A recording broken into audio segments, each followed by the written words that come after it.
Hi everyone, welcome to part 2 of the 2024 oral exam questions as asked recently of deck officer candidates.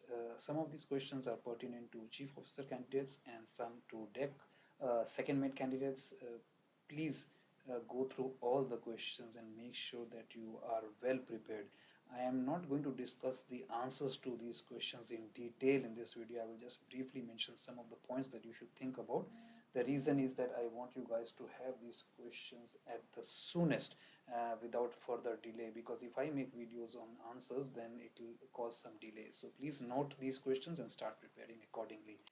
So this is part 2. You can find the link to part 1 in the video or in the description section below.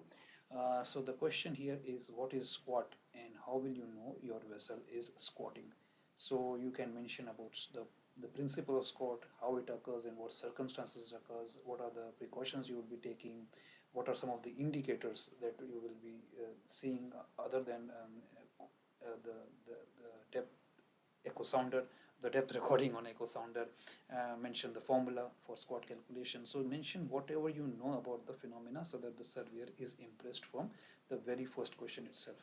Then the surveyor goes on to ask, how is lookout maintained? So you know that you may think that this is a very simple question, but it is not. So the surveyor not only wants to check your knowledge of rule number 5, which is lookout, but also wants to see whether you can practically implement what you have learned from rule number 5. What are some of the briefing?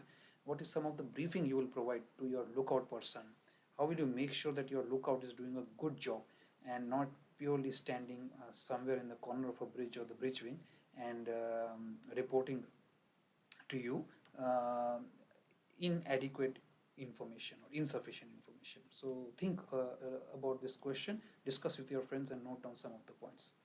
Question number 3, at sea you suddenly note your vessel has slowed down and experiencing shuddering. What will your actions be? So most likely the vessel may have ran aground, and considering that you were not prepared for it or you did not see any indications, then you have to start mentioning your action if you suspect that your vessel has run aground. So of course you have to call the master, but other than calling the master, you also have to start mentioning all the other actions that you will be taking, like switching on the echo sounder, making sure that you inform the department heads, and so on and so forth. So there are all these actions that you have to take, displaying the lights, shapes, alerting the other vessels in the vicinity, checking why your vessel has gone aground, checking the quality of the seabed if you can. So all those things you have to mention, but make sure that when you mention all these points, you are mentioning it in a logical manner and not randomly like I am. So mention it logically, make sure that you are acting like an officer on the bridge and that you are going about it how you would actually go about on the vessel. What alarms will you hear on the bridge following the above? So of course the surveyor wants to see if you have recognized the circumstance in which your vessel may have slowed down and experienced shuddering. So he expects you to start talking about the alarms that you will hear on the bridge after a grounding has occurred. What are the contents of a damage control plan? So of course damage control plan is important, especially for a chief officer to know about the accessibility of it, the information provided in it, which circumstances do you use it, how do you use it. So you have to also practically explain the circumstances, the stability calculations involved during a damage when flooding is occurring. How is progressive flooding stopped? What are the precautions available on the ship to stop progressive flooding from occurring? So you have to mention about all these things and not simply mention the contents. The surveyor wants to know from you whether you can practically use that book. So don't underestimate providing more information about this topic. How do you prepare a vessel for the emergency towing line? Again, emergency towing line this is required when the vessel is to be towed. Some ships already have an arrangement, like tankers of a certain deadweight have this arrangement. Some vessels may not have this arrangement. So you have to start showing practical knowledge of seamanship on how you will go about it, how will you instruct the crew to prepare for it, what are the precautions you will take, so on and so forth. Your vessel is being towed, what lights will be displayed by you and the towing vessel? So this could be a continuation of the previous question where your vessel is preparing for an emergency towing line, or if your vessel is simply being towed, what are the lights? So here of course the surveyor wants to check your knowledge about lights and shape signals from the rules of the road, and make sure that you mention the lights and shape signals. Remember that the length of the vessel plays an important role in the kind of lights that you will be displaying when being towed or when towing. So make sure that you mention that as well. Your vessel has suddenly entered restricted visibility. What actions will you take? So here, of course, you were not prepared for the restricted visibility or your vessel to go into it. But if you suddenly encounter it, if a fog suddenly drifts off the land and comes into the sea and you are now in restricted visibility, what will be your action? So remember, it's unexpected. So think about all the other things that you have thought about. So think about the not only calling the master, having the steering helmsman, having additional lookout, sounding the signals, but also investigating why the fog would have occurred. Is it a short-term thing or is it a long-term thing? Have you been monitoring the weather phenomena? Have you been monitoring the local occurrences? Maybe it was a sandstorm, something else. So make sure that you mention all that as well for you to investigate why this suddenly the restricted visibility has occurred because you were not expecting it is also showing the surveyor that you think like an officer, that you keep your ship safe, and not only are you facing a situation but also you're trying to find out why the situation has occurred and trying to take corrective action accordingly. Question number 9, your vessel is aground and now you need to be rescued by tugs. How will you go about preparing your vessel? So of course the tugs will be called to refloat your vessel. So this is different from towing operation. So don't confuse the two. So start talking about how you will go about not only establishing communications with the tugboats, giving them instructions, what will you be mindful of? Remember your vessel is aground. So your bottom is touching your vessel's bottom is touching the sea bottom, not sea bottom, but the seabed. So think about what risk you will face. How will you go about inspecting the seabed? What will you do if it's a rocky seabed compared to what you will do if it's a soft or a sandy seabed? What instructions will you give your tugboats? What is the time that you will be refloating? So all those questions come into play. What are the instructions you will be giving your ship's crew as well? So you have to start talking like a senior officer, of course. How does a vessel experience a virtual loss of GM? So again here you have to show your knowledge of ship stability. So a virtual loss of GM occurs normally during free surface effect. Whenever there is a moving weight about and the moving weight causes the center of gravity to move along with it. At that point of time, you may feel that why is it called virtual loss? Because you don't see an actual shift in the center of gravity. So there is no actual shift in the movement of weight that you see, but it is occurring somewhere else where you don't see it obviously happening. So like I said, free surface effect. So maybe a tank has partially filled liquid and now it is sloshing about, or something that has occurred that you were not expecting. So there's a virtual loss of GM because of which the GM lowers and now your vessel will start behaving differently from what it was behaving before. So make sure you draw diagrams, show them the circumstances in which it may occur. You may show them an example of a free surface effect and show how it leads to a virtual loss of G. You are on a self-geared bulk carrier with 4 cranes. How do you go about carrying out crane inspections? So of course here you have to show your knowledge of cargo equipment available on the ships. What are the documentation required? So remember, not only you have to carry out the inspection, but you also have to document that you have carried out the inspection. Talk about planned maintenance. Talk about the different parts of the crane. Talk about the cargo securing.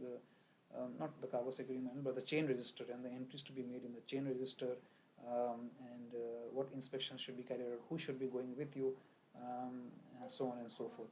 Alright, what is the IMO criteria for carrying grain on ships? So again, IMO criteria for carrying grain on ships refers to your knowledge of ship stability.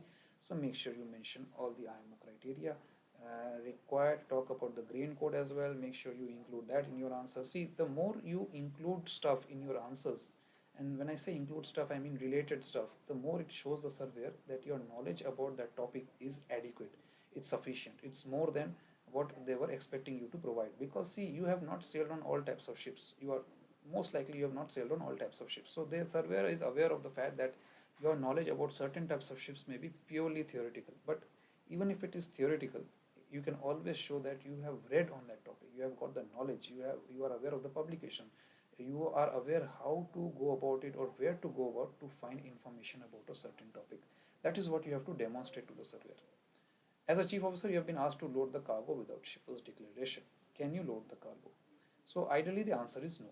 So you cannot load the cargo without shipper's declaration, or if it has not been mentioned in the IMSBC code or something like that. So you cannot load the cargo. So here of course the surveyor will always test you and put commercial pressure on you and see whether you succumb to that pressure or not. Now, you have to show the surveyor that you will not do anything illegal just to make the company happy or to make some money for the company. No, you cannot do that. So you have to show that you are an ethical officer and you have to demonstrate that ethics. What are the ECDIS performance standards and describe them? So ECDIS performance standards can be obtained from the performance standards book. So not only do you just recite them off, not only do you memorize them and just recite them off, you should be able to explain to the surveyor that you understand them, that you can carry out the checks. And why you have to do that? Because remember that ECDIS is now become the primary position plotting method, primary way of monitoring the vessel's passage. Paper charts are slowly being replaced by ECDIS, and most of the ships now have two ECDISs and there are no more paper charts. So you have to show that you not only know how to use the equipment, but you are aware of the drawbacks of the equipment, the limitations of the equipment, because any equipment is only good as the operator. So here you when you are reciting the performance standards, the surveyor basically wants to see whether you understand them or not, whether you can actually put them to use, whether you can actually make sure that the ECDIS is safe to be used before you actually go out to sea and start using it or start relying on it. And finally, the last question was, the bunker tank on your ship starts to overflow, captain is ashore, what will your actions be as a chief officer? So of course here the surveyor wants to test your knowledge and see your ability to be the acting master. Sometimes you could also be the duty officer, and also they want to see what will you do, because when the bunker starts to overflow, you cannot just simply say I will call master and wait for the master to come. What if the master or the chief officer takes 15-20 minutes? By then the bunker is already overflowed. So here you have to show your ability as an officer to act in an emergency, because once the bunker starts to flow, oil might go into the water. It will be an oil spill. It is carrying huge fines. There will be huge cleanup operations involved. There will be massive problems. So you cannot say that I am a junior officer, I will not act till the master or the chief officer comes. As a chief officer, you cannot say I will act till the master comes, I will not do anything. So you have to start acting. So you have to take actions accordingly. So of course you call your senior officer, but at the same time you have to see the priority. So you have to immediately stop the bunker operations. You have to make sure that you put on the boom to reduce the spillage of oil into the sea. You have to establish communications and make sure that everybody is aware that oil spill has occurred. Start cleanup operations immediately. Display the lights. So these are the things. Ring the alarm and making sure that people are aware that this thing has occurred. So you have to start talking like an officer, making sure that you are doing exactly what the surveyor will expect you to do on a ship if you face a similar situation. So guys, make a note of these questions. I don't want this video to be too long. I wanted you to have access to these questions at the soonest possible opportunity, so that you can start preparing. Even if I have not been able to give you detailed answers, you may find answers to some of these questions in my other videos. Please watch those videos, especially videos on ECDIS and other topics. But gradually with time, I will make sure that I will prepare answers to these questions and provide to you at the soonest possible opportunity. Thank you for watching my videos. Please like, comment, share, subscribe, and keep watching so that you are aware of the questions being asked in the examinations, and also prepare accordingly for a successful outcome. Bye for now.